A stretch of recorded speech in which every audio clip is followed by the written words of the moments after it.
explorers of questions. She really began to someone who has a voice and the authority that goes with that voice and the right to use it. Of course I can write novels with one hand and bring up 3 kids with the other. Writers, but one of our great American writers. Recomanacions literàries dels nostres oients. Doncs endavant amb la secció Els nostres oients recomanen. Avui una de les nostres oients ha volgut compartir amb tots nosaltres una de les seves darreres lectures. I hem quedat per fer-ho aquí mateix, des dels estudis de Ràdio Castellterçol. És la Rosa Escartín. La Rosa viu a Castellterçol. És membre del Club de Lectura i també col·labora a algunes entitats del poble. Agraeixo molt que estiguis aquí per compartir una de les teves lectures, que potser ha sigut una obra que has llegit aquest estiu, Rosa? Sí, la vaig acabar de llegir aquest estiu, sí. Perfecte. Què ens dius? De què ens parlaràs? Bé, el llibre que us vull presentar es titula Els desposseïts i la seva autora és la Úrsula K. Le Guin. Es va publicar l'any 1974 i ha guanyat nombrosos premis. La Blanca Busquets és la que l'ha traduït al català per l'editorial Raig Verd 44 anys després de la seva publicació original anglesa. S'ha de dir també que l'edició de Raig Verd és molt acurada. Acostumen a ser. Després parlarem d'un altre llibre, de Vinti, que també és de Raig Verd, i sí que també m'he quedat gratament sorpresa pel tipus d'edició que fan. Tinc sempre curiositat per saber de quina manera un llibre arriba a les mans del lector. Com va arribar a les teves mans aquest llibre? Coneixies ja l'autora abans? No. La primera notícia que vaig tenir d'aquesta autora va ser a través del magnífic documental titulat Los Mundos de Úrsula K. Le Guin, dirigit per Arwin Carroll el 2018. Està disponible a la plataforma Filmin i aporta totes les dades i les claus per entendre aquesta autora i la seva obra. Úrsula K. Le Guin va ser una escriptora estatunidenca que va néixer a Califòrnia el 1929 i va morir a Oregon el 2018. Abans de dedicar-se exclusivament a l'escriptura, va ensenyar francès en diverses universitats d'Estats Units. Ja com a escriptora va cultivar diferents gèneres, des de la poesia i l'assaig als contes infantils, però el seu èxit es deu als seus llibres de ciència-ficció i fantasia. Amb una extensa obra, plena d'imaginació alhora que de gran qualitat, va guanyar al llarg de la seva vida els premis més prestigiosos. Filla d'intel·lectuals, va gaudir d'una educació acurada. Va esdevenir revolucionària, innovadora, pionera, que serien aquests alguns dels seus adjectius que defineixen, que la podríem definir amb ella, no? Le Guin reflecteix en els seus llibres el seu activisme feminista, prenent posició sobre els rols de gènere, així com la seva proximitat a l'anarquisme en la cerca de la igualtat i la justícia social. Mira, ara acabaves de dir que l'havies conegut a través del documental i realment en aquest documental jo també l'he vist i dóna gust veure-la parlar, conèixer com s'explica. És molt... L'aconsellem també, a part del llibre, també el documental. Totalment. I a més, sí, és un recull de vídeos, d'imatges a lo llarg de la seva vida i com tu dius, la veus de jove, també la veus de gran, del mateix del 2018 que ella va morir uns mesos després, i amb una lucidesa pràcticament la mateixa de que quan era jove i encara més sàvia, amb més experiència. No? Sí, és una delícia de documental, ho recomano, totalment. Sí. Què et va cridar més l'atenció al llegir aquest llibre? Bé, la història que va fabular Le Guin està plena d'idees, reflexions i crítiques revolucionàries en aquell moment. Recordem que és del 1974, però que ara, prop de 50 anys després de la seva publicació, encara mantenen tota la seva vigència.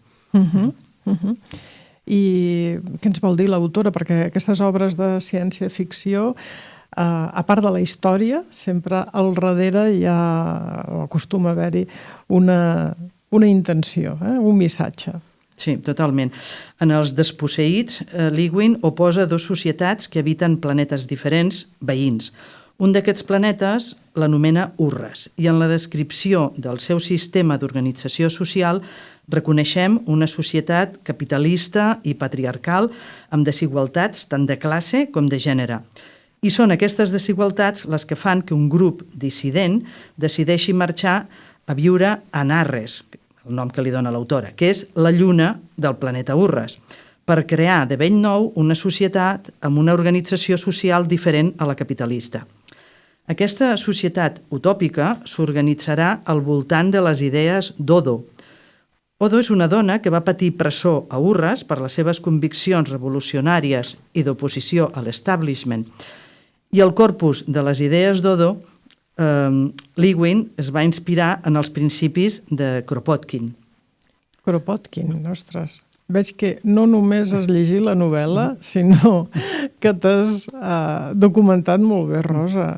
Qui va ser, Kropotkin? Bueno, sí, paga la pena situar aquest personatge perquè els seus pensaments conformen l'estructura de la societat de la lluna a Narres i facilita més la seva comprensió, no? Bé, doncs Kropotkin va ser un aristòcrata rus que va viure entre 1842 i 1921. Està considerat com un dels principals teòrics del moviment anarquista, dins del qual va defensar la línia del comunisme llibertari. Bàsicament, aquest consisteix en l'organització col·lectiva de la producció en comunes autosuficients, regides per una concepció del món estrictament científica, unes relacions socials basades en el recolzament mutu i la cooperació, i una ètica de llibertat, solidaritat i justícia. Va morir quan estava intentant formar a la Rússia soviètica un grup polític d'inspiració anarquista després de criticar el poder dictatorial dels bolxevics. Bé, doncs, així és la societat de Narres, sense cap forma de govern, sense cap institució estatal, regida exclusivament pels principis de solidaritat i cooperació. Però en aquesta societat utòpica, que funciona des de gairebé 2 segles des de que va arribar el grup dissident del planeta Urres, les coses estan prenent un rumb que s'allunya de l'ideari d'Odo. I és el protagonista de la història, Shebek, qui percep aquesta deriva. Shebek és un físic que decideix viatjar a Urres per divulgar una nova teoria i iniciar un lliure intercanvi entre Urres i Narres. I és a través del punt de vista de Shebek que Lewin fa la seva crítica tant al capitalisme com a l'anarquisme, contraposant les dues societats. Cal tenir en compte, però, que el capitalisme dels anys 70, del passat segle, no tenia els components ferotges i agressius que caracteritzen les societats capitalistes de la tercera dècada del nostre segle XXI. I les societats comunistes i socialistes eren en aquell moment una realitat, existien. I, per tant, els desposseïts respon al debat entre aquests dos sistemes d'organització social que existien aleshores. Tot i així sorprèn la seva gran vigència perquè continua inspirant debat i reflexió. I tant. I tant, i tant. Mira, quan ho estaves explicant, m'agafaven ganes d'anar a viure a Narres. Totalment. Totalment. Sí. Penses, bueno, és una utopia, sí, però deu ser meravellós, no? Sí. Però bé, arriba aquell punt de la contraposició de capitalisme versus anarquisme. Què més ens vol expressar l'autora? Bé, més coses. També cal destacar el feminisme militant d'Ursula K. Le Guin i, per tant, l'autora fabula els personatges femenins de la societat de Narres en total igualtat amb els personatges masculins i els contraposa als personatges femenins de la societat del planeta Urres que responen a les convencions de les societats capitalistes patriarcals occidentals dels 70 que eren un pelinet pitjor que ara. Pel que fa al llenguatge, amb la seva gran capacitat d'invenció, l'autora crea una llengua especial per a cada un dels mons. A Narres, per exemple, en aquest context que us acabo de descriure, no existeixen ni els pronoms possessius ni les paraules relacionades amb la possessió. Per últim, per entendre geogràficament aquest cosmos que construeix de bell nou. Lewin fa uns mapes detallats dels planetes, perquè, clar, els personatges es van bellugant, no? Tant per la lluna Anarres com pel planeta Urres. I aleshores aquests mapes detallats, Rajber els ha incorporat al llibre d'una manera molt atractiva i original. No us vull explicar com, també és una... Quan tingueu els llibres a les mans serà una sorpresa. Dius que no existeixen ni els pronoms possessius ni les paraules relacionades amb la possessió. D'això el lector immediatament pren consciència d'aquest fet? Bueno, si coneixes la seva obra i saps això, doncs, és a dir, si a priori ja ho saps, doncs, poder sí que ja de seguida ho identifiques. Si no, com que al llarg del llibre doncs, es va parlant d'aquest tema i sobretot, quan ens situem en Arres, això és una constant, al final te n'acabes adonant de que no diuen el meu bolígraf, sinó que fan com un circunloqui o utilitzen, millor diuen el bolígraf que estic utilitzant, per exemple. No? Però és una constant que te n'adones que amb tot, com que no existeix la propietat, és a través del llenguatge que ens crea les estructures mentals per avenir-nos a aquesta realitat, que no tenim res, que no hi ha propietat. Molt bé. Què més? Ja per acabar, us diré que en definitiva, com a mestre de la ciència-ficció, Lewin descriu paisatges, situacions, personatges, i el que comentàvem ara fa un moment, fa un ús del llenguatge que tot plegat ajuda a percebre unes altres realitats, civilitzacions fantàstiques, ideals i utòpiques, a través de les quals, sobretot, ella fa la seva crítica social. Jo espero que el llibre us resulti tan fascinant com m'ha resultat a mi.